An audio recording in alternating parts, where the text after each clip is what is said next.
Olá pessoal, vamos continuar com a nossa aula de Química, tratando de cálculo estequiométrico. E na aula de hoje vamos começar fazendo mais alguns exemplos.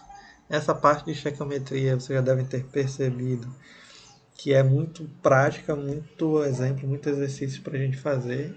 E a gente só vai conseguir aprender isso e realmente fazer as continhas direito fazendo exercícios, exercitando. Sem isso a gente não vai conseguir entender esse assunto direito, porque não tem muito o que entender. É cálculo de quantidade. Então é fazer conta, certo?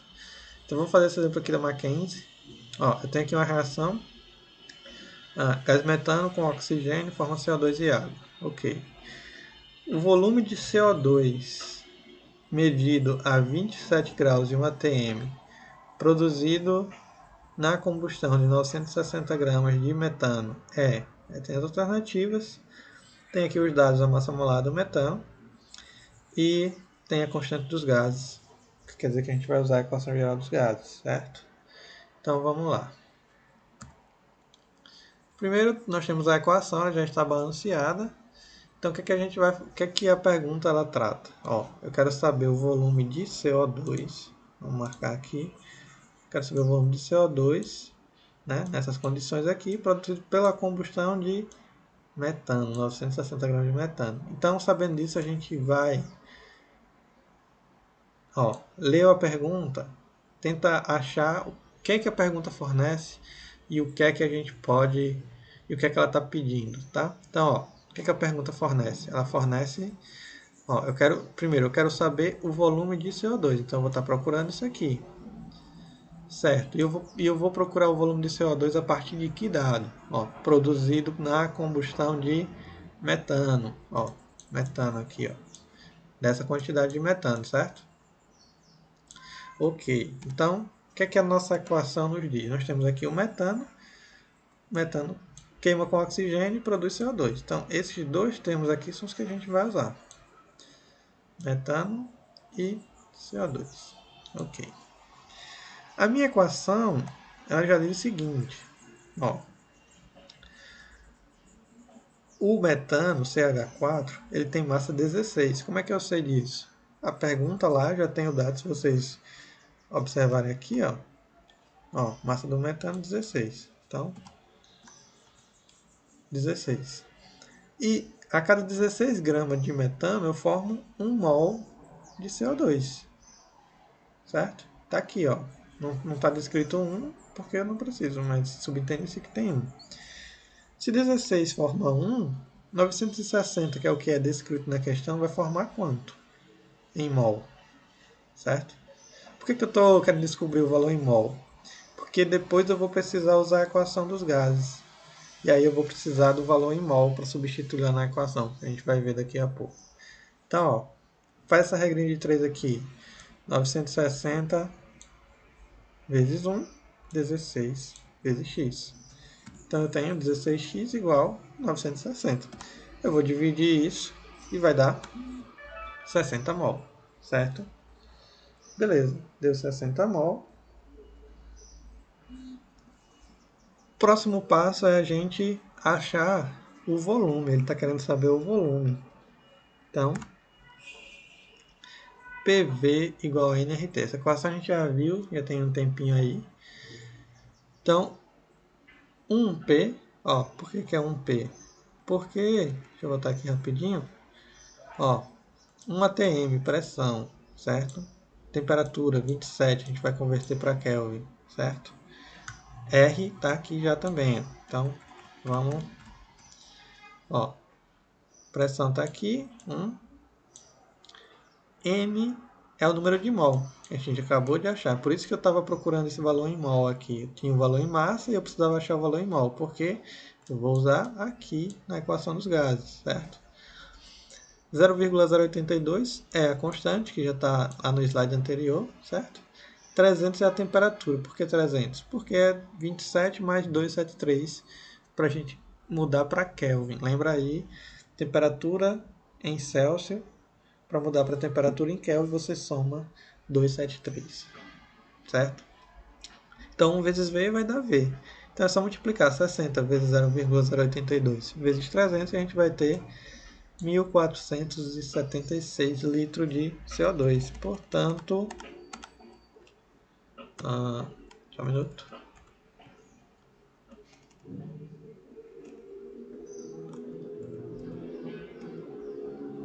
Portanto, aqui ó, letra D, certo? Feita a questão, vamos seguindo. Então, vamos passar para o próximo ponto. Eu falei para vocês que a gente ia descrever cada ponto com vários exemplos, certo? Então a gente já fez alguns. Vamos seguir para o próximo. Então, exemplo 17. Vamos lá. Um volume de 15 litros de hidrogênio, medido a 15 graus 720 milímetros de mercúrio, reage completamente com cloro. Qual é o volume de gás produzido na mesma temperatura e pressão? Então, a primeira coisa, a gente tem aqui a equação química. Hidrogênio reage com cloro, forma ácido clorídrico, HCl, certo? Eu quero saber qual é o volume de gás clorídrico, que é aqui, ó, o ácido clorídrico, produzido na mesma temperatura e pressão. Esse exemplo está descrito nesse dado aqui, que é quando o dado e a pergunta são expressos em volumes, certo? A gente viu agora há pouco, nesse outro exemplo, que um estava em massa e eu queria o valor em volume. Agora a gente vai ver os dois em volume. Então, vê, um volume de hidrogênio produz 2 volumes de HCl, certo? Portanto, se um de hidrogênio produz 2 de HCl, se eu tiver 15, se eu tiver 15 de hidrogênio, quanto eu vou ter do HCl? Então, é só fazer aqui regra de 3, 15 vezes 2, 30 litros de HCl nessas condições aqui, certo?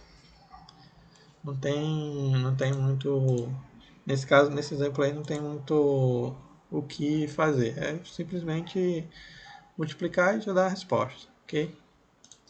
Então vamos seguindo. O cálculo estequiométrico entre volumes de gases é um cálculo direto e imediato, desde que os gases estejam nas mesmas condições de pressão e temperatura, certo? Lembrar disso. Sempre vai ter que estar descrito essa questão da temperatura e pressão. De fato, as leis volumétricas de Gay-Lussac e a lei de Avogadro permitem afirmar que a proporção dos volumes gasosos que reagem e que são produzidos numa reação coincide com a própria proporção dos coeficientes da equação química da reação. Então, pela teoria de Gay-Lussac e Avogadro, veja, aqui eu tenho um volume, aqui eu tenho 2 volumes. Isso aqui equivale a 1 litro, isso aqui equivale a 2 litros, certo? No entanto, se o dado e a pergunta do problema são volumes gasosos em condições diferentes de pressão e temperatura entre si, devemos usar PV sobre T no início ou no fim dos cálculos, pois a regra de 3 somente admite volumes nas mesmas pressões e temperatura. Então, quando não houver essa condição de pressão e volume igual, a gente vai precisar usar essas equações dos gases para adquirir os valores adequados no começo ou no fim da questão, certo? A gente vai ver isso depois. Então vamos seguindo. Exemplo 18. Nós temos aí, considere a reação. Aí eu tenho N2 mais H2, né? 3H2 formando 2NH3, que é a reação por formação da amônia. Calcule quantos litros de NH3 são obtidos a partir de 3 litros de N2, considere os gases na CNTP. Então, ou seja, eu vou considerar os gases aí nas mesmas condições, temperatura e pressão, pressão e temperatura. Então a equação química já está aqui, ó. Já está balanceada. Eu tenho 1 aqui, 3 aqui, 2 aqui. Né? Ó, não escrevi aqui 1, mas ele está presente, subentendido. Ok. Então, primeira coisa que a gente vai fazer, vai ver o que a questão dá e o que ela quer. Ó, calcule quantos litros de NH3. Então você já sabe que o X vai estar desse lado aqui, ó, do NH3, certo?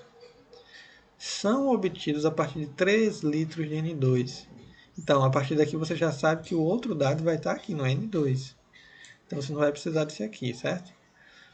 Então, a equação já está balanceada. O que é que a gente faz? Ó, 1 litro desse está nas mesmas condições de pressão e temperatura. Então, 1 litro desse forma 2 desse aqui, ó. Mesmos coeficientes, tá? De acordo com o que eu mostrei no slide anterior pela teoria de Gay-Lussac e Avogadro. Então, ó, 1 litro desse produz 2 litros desse. Se eu tiver 3, ó, se eu tiver 3 litros de N2, eu vou produzir quanto desse aqui? A gente faz a regra 3. 1 vezes x dá x, 3 vezes 2 dá 6. Então, 3 litros de N2 vai produzir 6 litros de NH3, certo? Então, com isso, vamos para o próximo exemplo. Da UGF. Uma das transformações que acontecem no interior dos catalisadores dos automóveis modernos é a conversão de CO em CO2, seguindo essa reação aqui. Admite-se que o motor tenha liberado 1.120 litros de CO, medido na CNTP. O volume de oxigênio medido na CNTP necessário para converter todo o CO em CO2 é em litros igual a... Aí nós temos aqui os valores. Primeiro, o que é um catalisador? Catalisador é esse dispositivo que é instalado no escapamento dos veículos, que é utilizado para, como digamos, um filtro. Ele, na verdade, converte o CO, que é altamente tóxico para a gente, em CO2, que apesar de ser também problemático, mas não é tão ruim quanto esse. É menos ruim, digamos assim. Então, o que acontece? Basicamente, os gases eles entram aqui, ó, os gases a partir de carbono, de CO, os NOx, eles entram.